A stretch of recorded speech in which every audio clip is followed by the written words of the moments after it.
All right, so Anika, I'll turn it over to you. Thank you, Jim.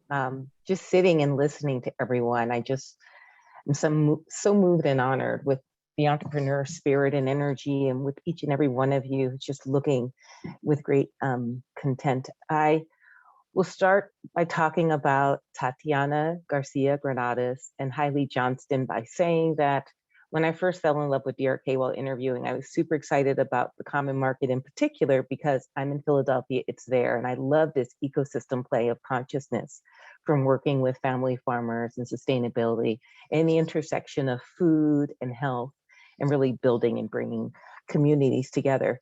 But when I sit and listen to everyone today, three themes continue to come up, which are love, family, and hard work. And when I think of Haile and Tatiana, they're like family to me. And I remember when I inherited, thank you, Carter Stewart and Jim Bildner for the great idea of saying, hey, Anika, you're in Philly. What you're doing and what they're doing makes sense. Why don't you work with them as a new board member? I thought it was the best thing ever. But what I love about them is they're super talented, hardworking, like so many of you, committed to their mission and their team and really growing and scaling. They're thoughtful and they're fun and they're very family oriented. But I never knew that I would have such a deep affinity to who they are as people, as human beings, as parents, as caring individuals who are just trying to figure things out. So last year when the pandemic hit, they pretty much were like, what can we do? We have food, we have trucks, we have farmers, we have facilities, we have refrigerators. We want to lean in. And the massive transformation that they created, both in their strategy and their ability to feed families, is profound. So I'm sure they'll tell you about it. But there's this letter, one of the many thank you letters they received. And a woman in her 60s talked about, prior to getting a box from Common Market, she had like sugary products and canned foods, but she basically said the Common Market gave her reason to live. She knew that someone cared about her because she had dried cranberries and fresh bread and kale and all these wonderful things in the middle of a pandemic where she was scared to leave her house in New York City. So when we think about the love, the commitment, the family, they're that to me. You are all that to me. And I'm so honored to be able to introduce them. And they can talk about their journey with us. Thank you so much for your hard work and commitment. Oh, thank you so much, Anika. And the respect and love is really mutual. As Anika said, I'm Tatiana Garcia-Granados, and this is Haile Johnston. We're co-founders of The Common Market, a nonprofit food distributor that connects communities with good food from sustainable family farms. And as Anika mentioned, Haile and I aren't just business partners, we're life partners. We're married with 4 young children. We met at Wharton, and afterwards we bought and renovated our house in Strawberry Mansion, which is a historically under-resourced neighborhood in Philadelphia. And it was an education, fresh off of learning about these wonderful, efficient markets that allocated resources perfectly so that everybody's needs were met. It was a shock moving to Strawberry Mansion and finding a community that was so utterly abandoned by markets to meet the most basic needs: decent housing, healthcare, healthy foods. So we did what many would do. We started a nonprofit. But seriously, we started a nonprofit because we noticed that youth lacked engagement, and we started to use food as a teaching tool for healthy decision making. We launched after-school programs, we planted urban gardens, we offered healthy cooking classes and summer camps. And yet, despite the significant community interest in better food options, one still struggled to find healthy food in the neighborhood at all.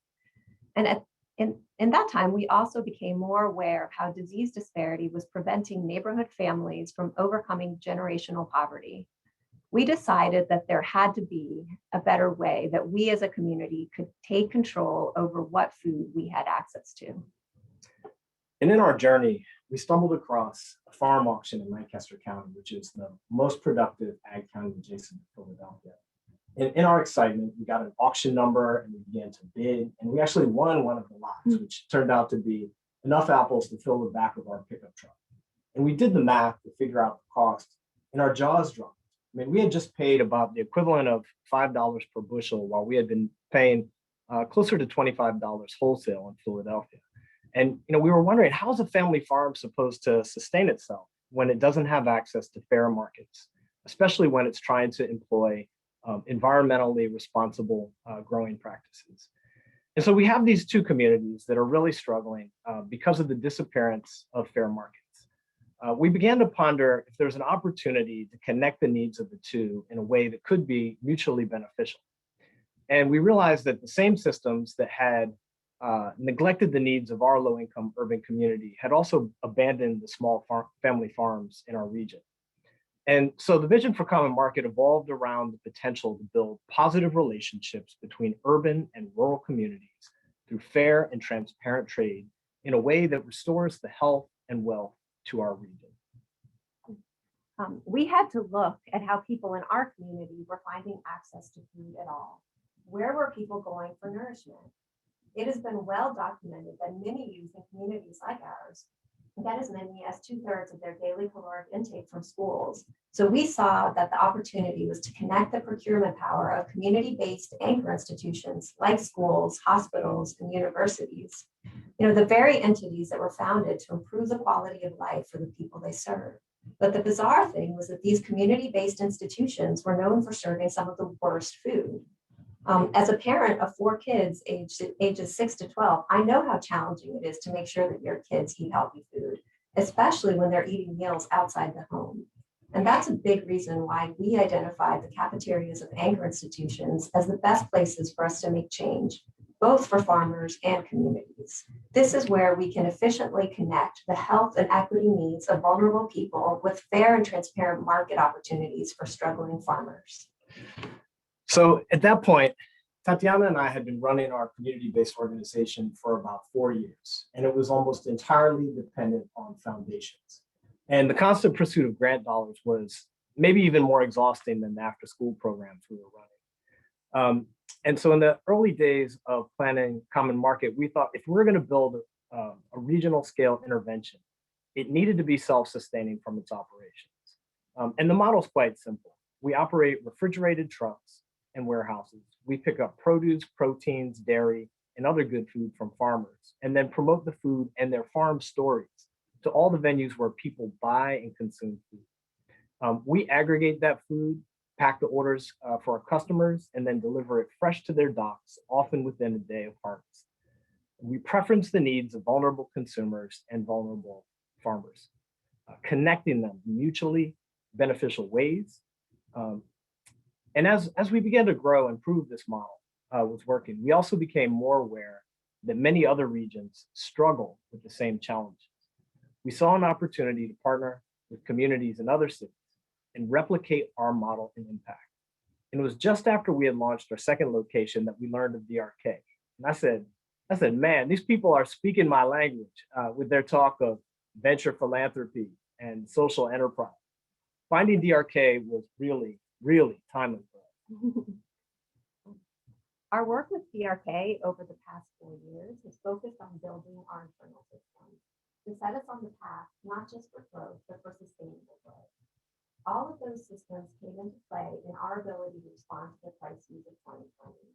We had been in business for 12 years when the pandemic struck, and we had grown the idea from just Philly to serving 8 cities and the surrounding farmland in the Mid-Atlantic, Southeast, and Texas. And we were starting to prove our concept of the power of public procurement by winning some major contracts to provide local farm food to school districts across the country. Everything changed last March when our whole customer base shut down in the course of 2 weeks.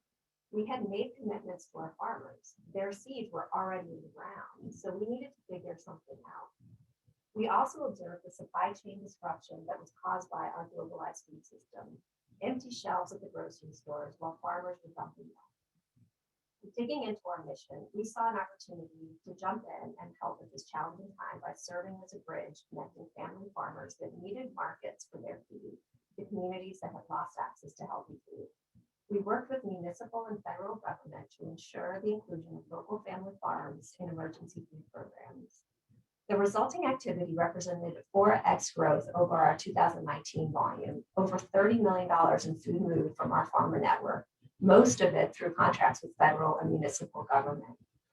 And these public procurement contracts for emergency food represented a giant regional food systems pilot program. The results demonstrate what many of us have been saying for years. Regional food systems are more resilient.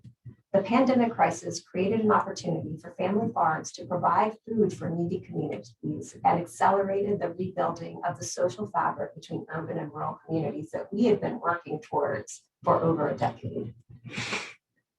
So looking into the future, our experience during the pandemic really deepens our commitment to our model and excitement to continue to spread our impact to new regions. We got a firsthand view into the power of public procurement and its ability to drive real change for farmers and communities. This is where we can efficiently connect the food and health equity needs of vulnerable people with fair and transparent market opportunities for struggling family farmers. And the impact is real. This year, we will surpass $100 million in total direct community investment through our work. Fundamentally, public dollars should be used in a way that maximizes public good and supports improved regional health, environments, equity, and economic opportunities.